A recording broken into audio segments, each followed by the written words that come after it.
It's Oklahoma, it's Texas, it's the Red River Showdown. The Oklahoma Sooners defensive front has an opportunity to do big things against an underwhelming Texas Longhorns offensive line.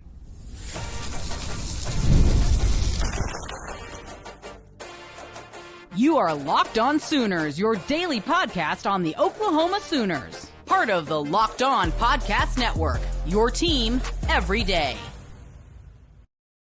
What's up, Sooner Nation? Welcome to Locked On Sooners, and thank you for making Locked On Sooners your first listen every single day. Shout out to all the everydayers out there. Today's episode is brought to you by our friends over at Game Time. Download the Game Time app, create an account, and use promo code LOCKEDONCollege for $20 off your first purchase over at Game Time. We're going to be joined by Chris Gordy of Locked On SEC to break down Oklahoma versus Texas this week.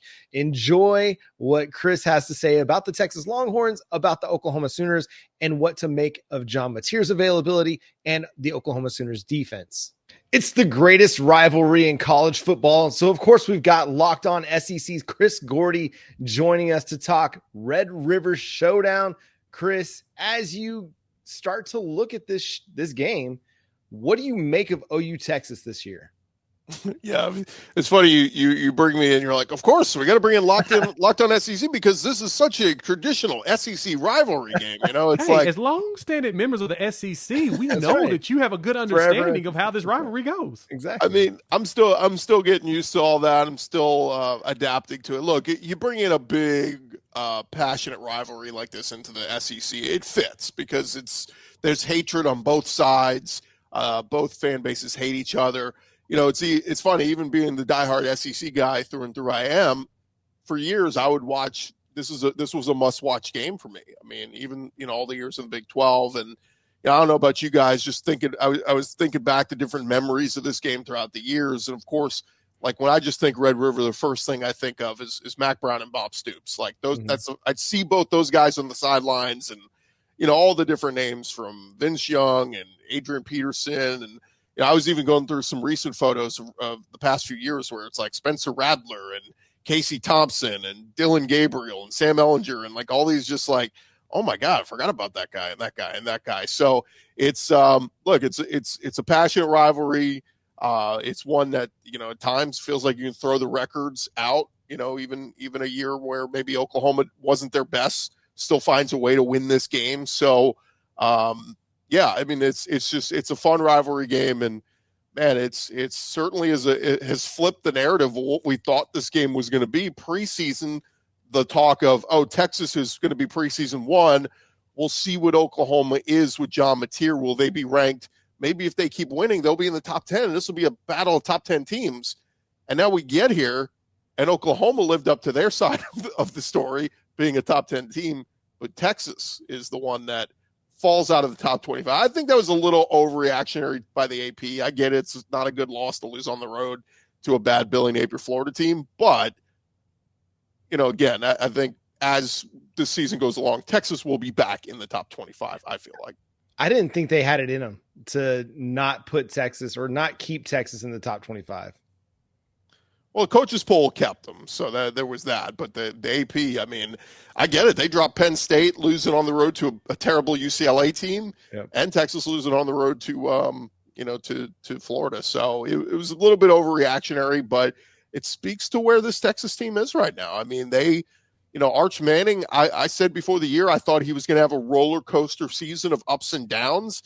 And it's been more downs than ups so far. And I think it's not just on him. I think a big part of it is the offensive line and, inconsistency with the receivers. And there's a whole lot of stuff and blame to go around. But is this the game you're going to fix it all? Like, you're against Brent Venables and this defense, which is number one or number two in just about every big statistical category. This seems like a tough opponent to do it against. Well, let me ask you this, Gordy. How surprised are you at Oklahoma's defense turning out the way it is so far? Yeah, I mean, I knew they were going to be good. I said that before the season. I said, Brent Venables is always going to be his bread's always going to be buttered on the defensive side, and they're going to have a good defense. But I did think losing some of those key leaders you had from last year's team, and Stutzman and Bowman, I said, all right, well, new guys are going to have to emerge, and we're starting to see that. So it's so hard to put too much stock into what they did last week because it was Kent State, and I think half the country didn't even watch it. We were all watching the other big SEC games, but I think you get to this point in the season and you're number one or number two in most statistical categories. This is a legit defense, and so I'm curious to see, are they going to bring pressure? Are they going to? Because Florida kind of picked and choose. Like they were getting pressure on Texas' whole line, sometimes just bringing 3 or 4. So, I wonder, is this one where you even need to blitz a ton? Can Oklahoma get that penetration just with bringing your 3 or 4 down linemen with just the simple way that Oklahoma's offensive line is underachieving, or Texas' offensive line is underachieving right now. So be curious to see how they do it. But if I had to bet, I think Venables is going to bring some blitzes and try to force him into making some stupid mistakes. Yeah, I think early on in this one, it's going to be Brent Venables testing that offensive line just to see how up to the task are they to handle some of the exotic looks that he wants to bring, to handle just the guys that they've got that they can bring. And I was watching back some of the Auburn film and just seeing how willing Brent Venables is to leave his guys out on an island. I mean, he was leaving, true freshman Cortland Guillory out there against Cam Coleman, who's one of the best 5 wide receivers in college football. He was very willing to do that so that he could make sure that they were putting a ton of pressure on Jackson Arnold and making sure that they had adequate spies to Jackson Arnold's athleticism. I think it'll be a similar kind of a game plan, but as you mentioned, man, it's not as good of an offensive line as maybe what Oklahoma faced when they did play Auburn. Yeah, and that's what a lot of Texas fans I'm seeing are poo-pooing on their guys now, saying, hey, we should have spent more money on, better alignment in the portal or in recruiting, and, some of these highly touted guys we have aren't living up to it. And I think this is just, it's the reality of newness. Texas lost a ton from last year's team. It's funny, I was just looking through photos from last year's game, and how many Texas dudes I'm seeing, not on the team, not on the team, not on the team. Like they're all in the NFL now. Mm-hmm. And there's nothing wrong with that. It's just, sometimes you got to go through, not a rebuild, but a reload that takes a little time to develop consistency and chemistry and all that. And that was my take before the season on Arch Manning. I said, I think Arch is going to be an awesome quarterback, ... in 2026. I thought he was going to go through the ups and downs this year. Next year, he'll be awesome.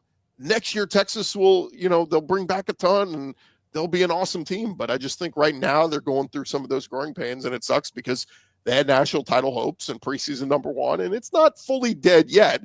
But certainly you take a loss here in this one, I mean, it's all but dead because that's a 3rd loss. And, barring running the table and getting some help, you're not going to the playoffs. So, I mean, I think it's going to be very interesting to see. Like I said, if I'm Brent Venables, what film I'm looking at is week 1 and what Matt Patricia did with Ohio State. I mean, they ran some exotic stuff, dropping, like having guys up at the line, dropping them last second, DBs, showing man and then playing zone. I mean, it was just, he put some, and that's an NFL mind, but he really confused Arch, and look what happened. I mean, he was throwing the ball at guys' feet. He was seeing ghosts out there. And so I think that's what Venables is going to want to do in this one. So do you think that Texas is now back? Are we back to the Texas that we're used to and we've seen for years? Look, I'll stick up for him a little bit because I saw, one of the Aggie guys putting up a graphic trying to compare Sark through his first stretch to Jimbo Fisher. And I'm like, look, Sark at least he's been to back-to-back playoff semifinals. So at least you got to give him that. That's way more than Jimbo Fisher ever achieved. Now, if Jimbo were coaching in a 12-team playoff, maybe he would have gotten the Aggies there. But, I think Sark is a good coach. I think like I said, they're just going through the war of attrition right now with a lot of new pieces. And some guys hit the ground running as a first-time starter and are awesome. Other guys just take time to mature and develop, and that's what Texas is going through. Well, and I think they're a little more battle-tested than Oklahoma coming into this one, having gone on the road to play against Ohio State, gone on the road to play against Florida. Yeah, they didn't come away with W's in those games, but they've played tough competition. Oklahoma played Michigan. They played Auburn. Are they as good as those 2 teams that Oklahoma played? I don't think so. At least Ohio State is better than Michigan. Florida and Auburn might be on the same level, maybe Florida's a little bit better. I think there's a real argument for that. But, your Oklahoma team, even though it's not really a complete team, the side of the ball that's been like dominant has been incredibly dominant through 5 games, and that's the Oklahoma defense. We'll talk more about Oklahoma's offense coming up with Chris Gordy of Locked On SEC here on Locked On Sooners and Locked On SEC. This episode is brought to you by Prize Picks. Every day we make decisions, but on Prize Picks, being right can actually get you paid. Don't miss the excitement of this football season with Prize Picks, where it's good to be right. So playing Prize Picks is fun. Simply a way to add more excitement into football. What you got to do is you pick more or less on player projections, like, Josh Allen's passing yards or Saquon Barkley rushing for a touchdown, Jalen Hurts getting a tush push. You're in the game. So my favorite part is how easy and quick it is. You jump in there, you can make your lineups, and boom, under a minute, you're in the game. And from there, they've always got these things called stacks. So if I want to ride with the player, I can select their passing yards, rushing yards, and touchdowns all in one lineup. So download the Prize Picks app today and use our code LOCKEDONCollege. Get $50 in lineups after you play your first $5 lineup. That's Locked On College for $50 in lineups after your first $5 lineup. Prize Picks, it's good to be right. College football is back, and I couldn't be more excited. I heard about he's talking about the tailgates, the rivalries, Red River, baby, the energy in the stands. There's just nothing like it. But let's be real. Actually getting tickets can feel a lot more like a battle than the game itself. Endless queues, hidden fees, prices jumping at checkout. And that's why I use Game Time, the app that gives the advantage back to the fans. It's the easiest way to secure last-minute tickets at the best prices with no surprise fees. What you see is what you get. As I'm pulling up the Game Time app right now, y'all go look at these Red River tickets. I know if you thinking about going, seems like Texas fans might be going ahead and not passing on it. And the good thing is they got zone deals too, so you can pick a section. Game Time picks the seats. You save big. So it's faster, it's cheaper, it's less stressful than any other way I've bought tickets. So take the guesswork out of buying college football tickets with Game Time.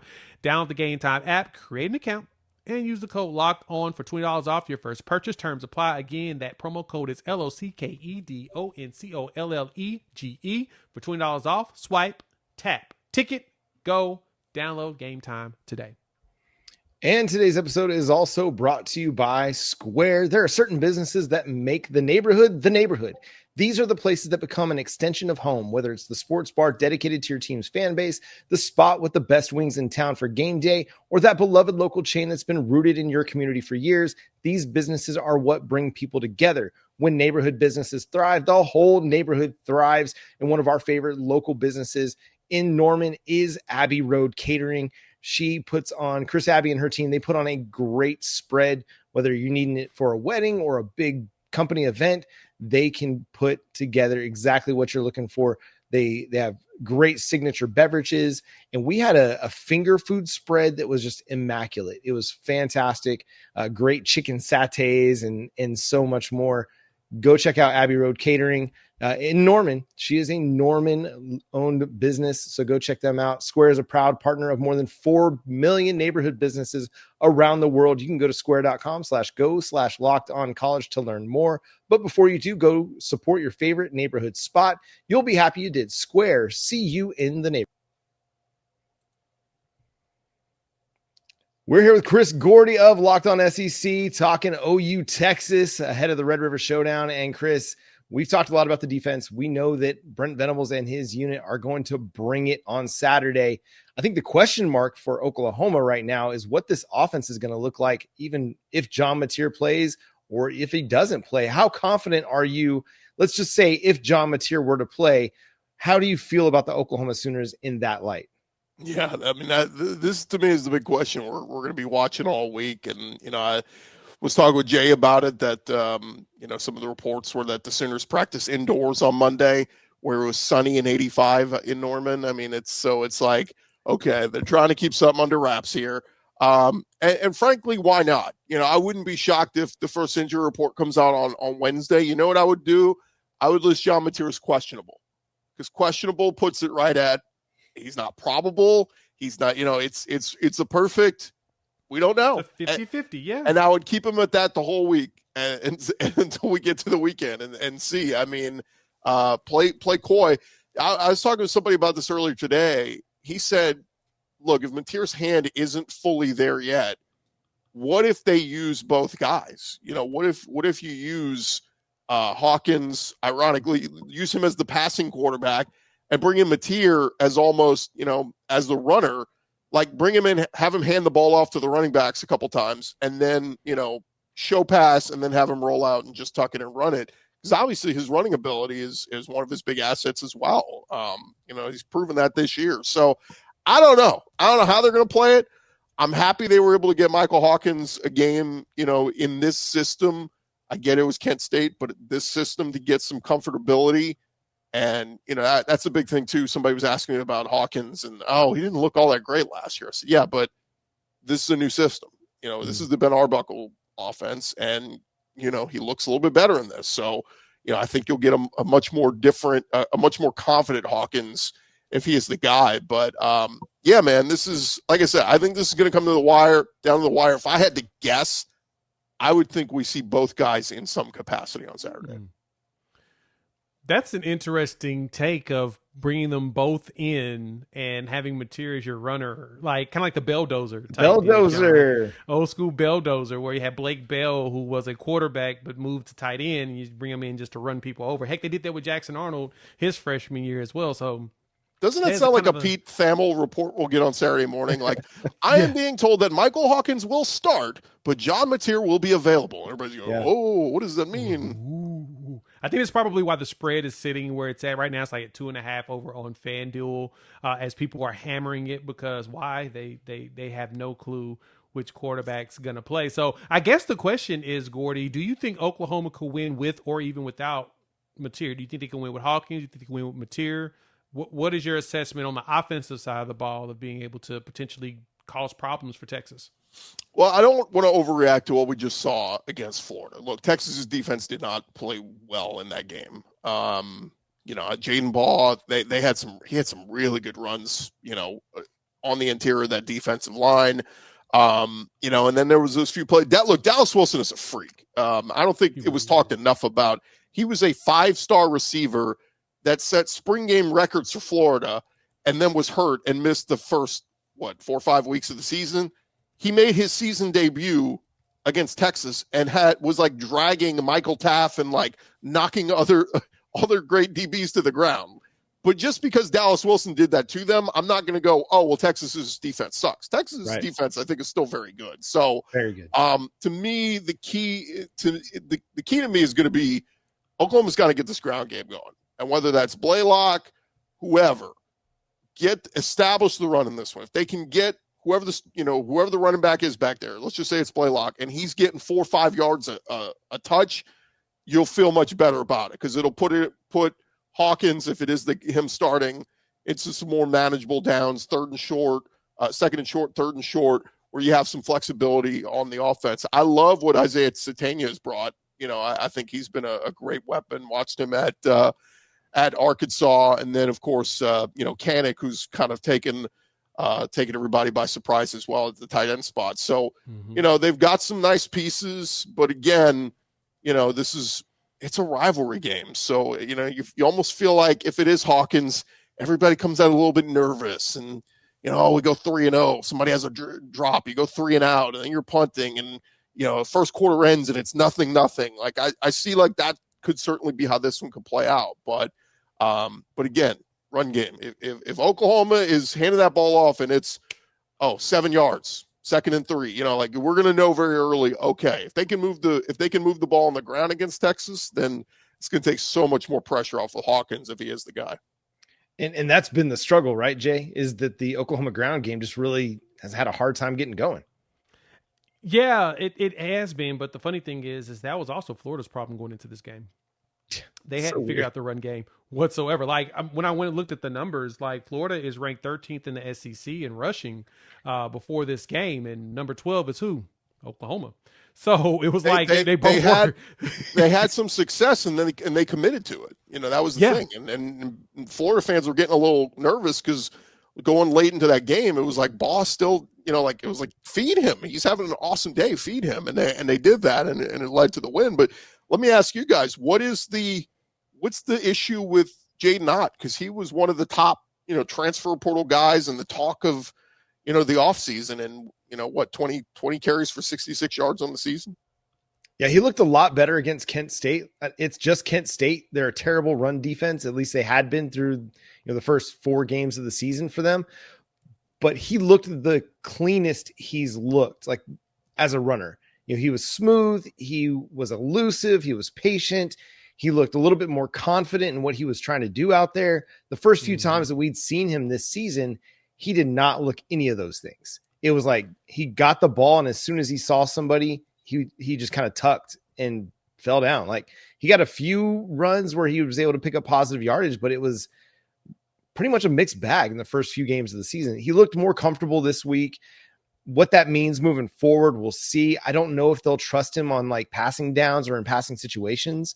I think that'll still be a Javante Barnes role. And it's Tory Blaylock. I mean, he's your starter, and he's continued to prove that he's the most reliable back on this team, even as a true freshman. So I think we will see some Jaden Ott. I just don't know exactly how much. Jay, what do you think, man? Yeah, I'm in the same boat as that.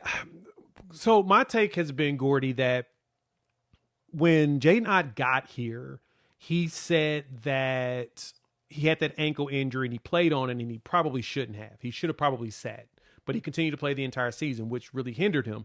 Well, then he gets hurt in camp with his shoulder in a conference where you're going to be running against some pretty big dudes. You're going to be running against some good power, that he probably felt like, okay, if I keep playing on this and trying to run these dudes over, I'm probably going to hurt myself for real. And I'm a senior.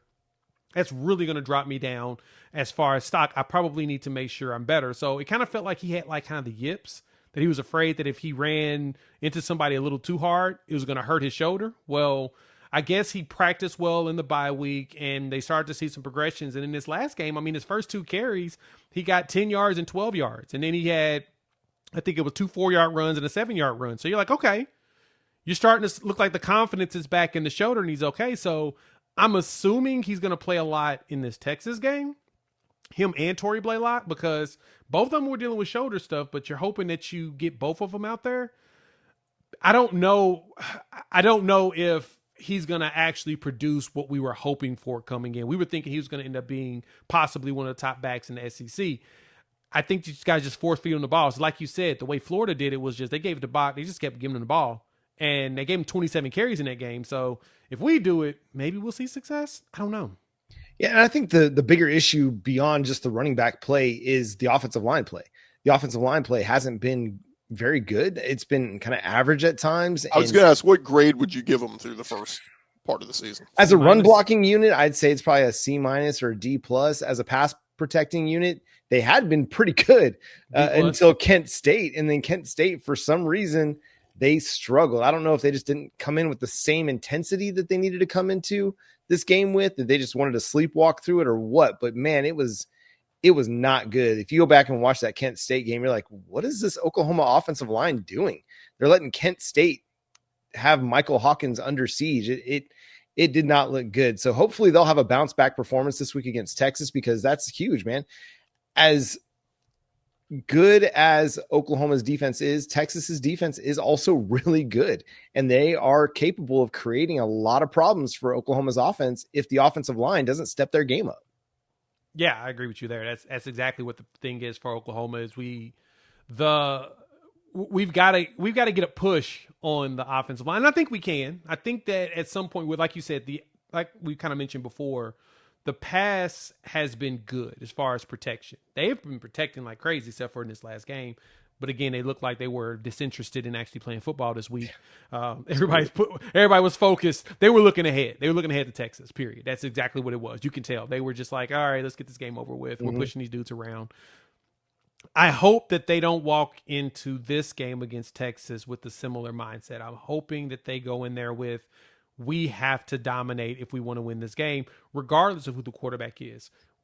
Michael Hawkins, as well as John Mateer, is going to need the protection to be able to run the plays and even be able to tuck and run and get some scrambles.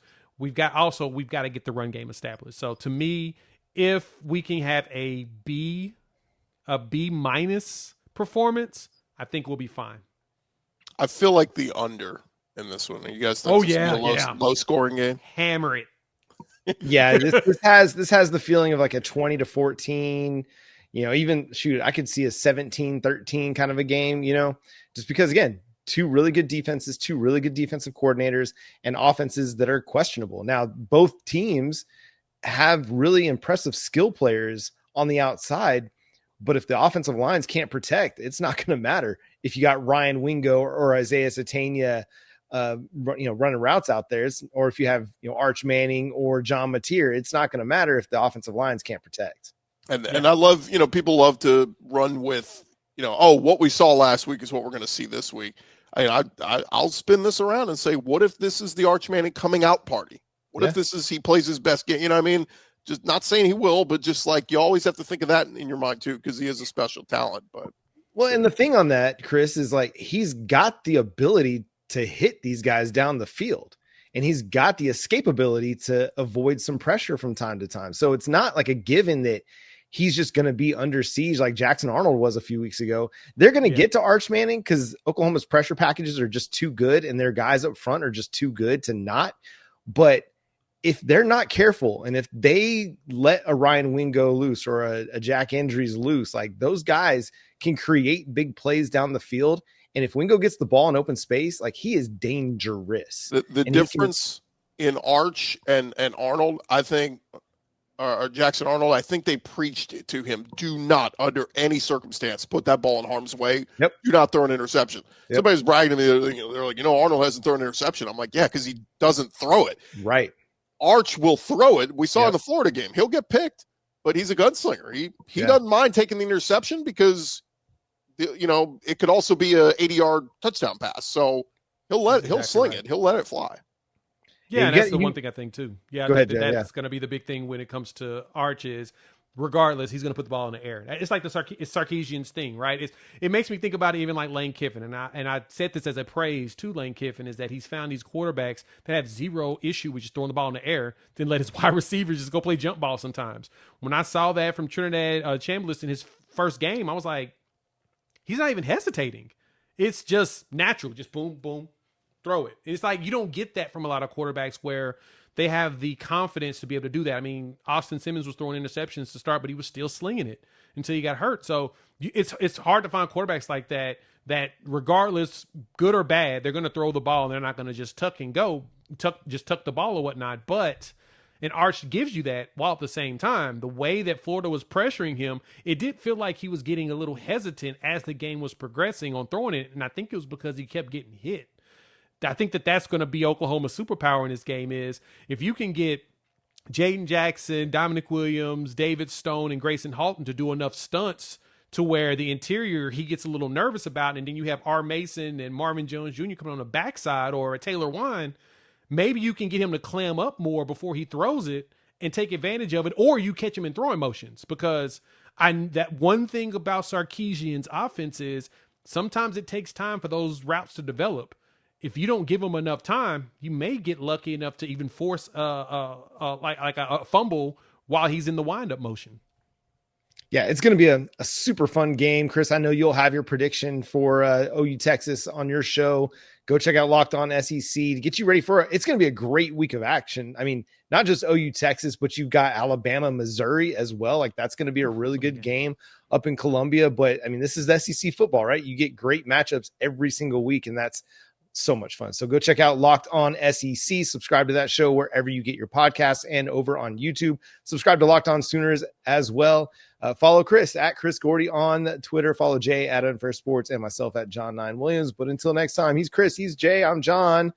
Boomer. Sooner. Come on. We won't make Chris do it. Chris isn't going to do it. No.